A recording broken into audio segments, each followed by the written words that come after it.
details. I can't remember what happened yesterday.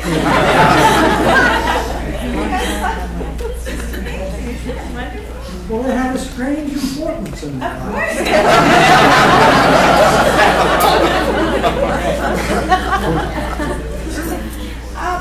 We met with my dad, you know, and then this was in Palm Springs, and then you know, and then now he's here. So.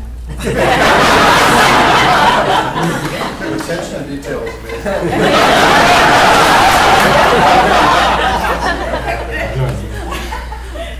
So, back to Marilyn for a second. What is it you think your father knew that the public didn't know about her?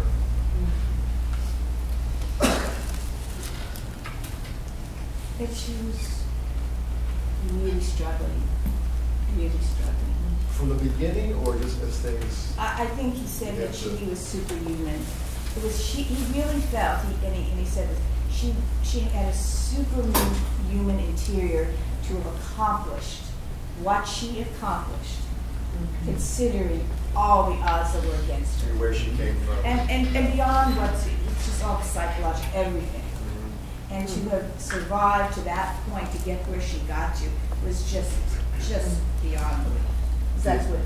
Did your father see what was coming for her? Oh yeah, because he saw the slow demise of her psychological pattern. Was it hard for him because he obviously loved her? Yeah, absolutely. Yeah, because he knew, you know, literally he saw it.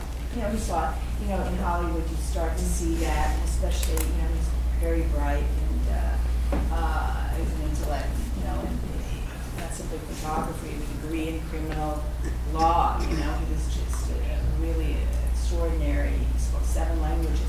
So he was just, you know, someone who really, you know, went deep into his subjects, the outer and the inner makeup of them. And so I think he really felt for her. He saw it. He saw the change. You know, as I said, it's when Johnny came into her life and things started to change in the transition. It was everything she wanted, and it was everything that saved her, but then it was everything that went against her. It was very complicated. Very complicated. Would you like to take some questions from the audience? Sure. Does anybody want to say hi? If anybody has any questions. Sure. First of all, I was going to say that the outfit that she wore in the bus stop when she did Old Black Magic was on display last week at the part of the Debbie Reynolds collection. That was on display for a great scene on that side. And then also, did you find working with her, did she seem tragic to you during that period? No, not at all. No, she wasn't tragic. She was very, very insecure. She was, I think the reason she was always late, and she was always late. Everyone that worked with her, like lighting and makeup man, said that was her best behaved movie. And I think that was her best behaved. What was the worst behaved? Because she'd have a call at 6:30 in the morning. She'd show up at 10 or 11. And she had a very short concentration span. That's why she kept forgetting. I don't think she was forgetting a line so much. She would just lose concentration, and she would lose the character and just go off.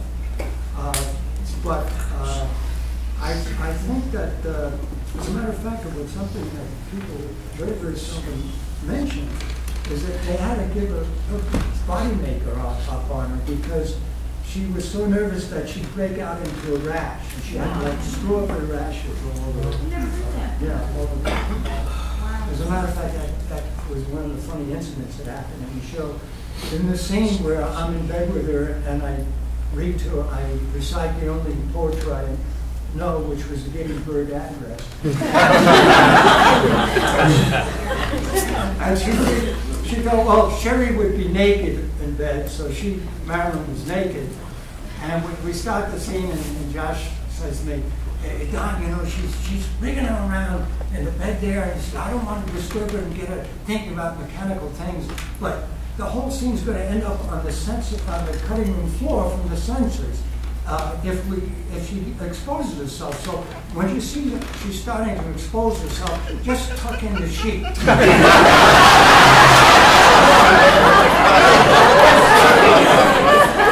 Sure, Josh, you know. Tuck in on the sheet, remember the Gettysburg Address.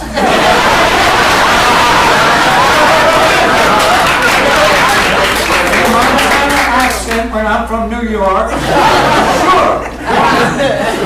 But anyway, so part of the scene when my line is, she says, "Oh, what time is it?" I said, 9. She says, 9, I didn't get to bed until 5. And I say, 5? No wonder you're so white and pale. That's my line in the focus man. No wonder you're so white and pale.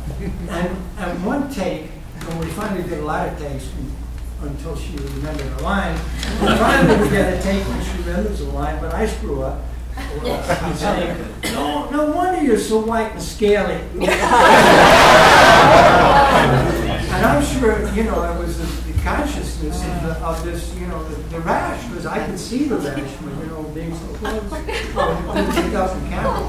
But anyway, we're backstage a couple of days later, and we're alone, and she says to me, "Son, do you remember the other day when you were in bed with me and I was naked?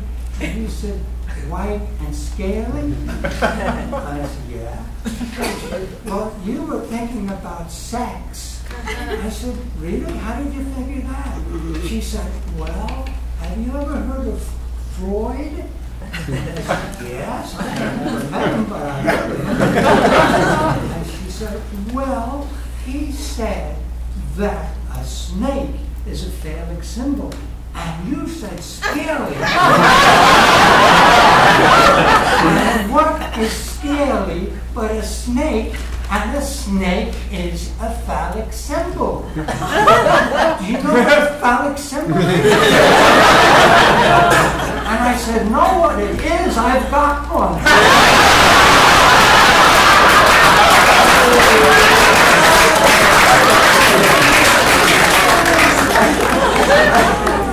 And that went totally over her head. She came out, she goes, "Oh." But Josh Logan was on the side of the set. He was listening to that whole conversation. He told that story in a talk show once.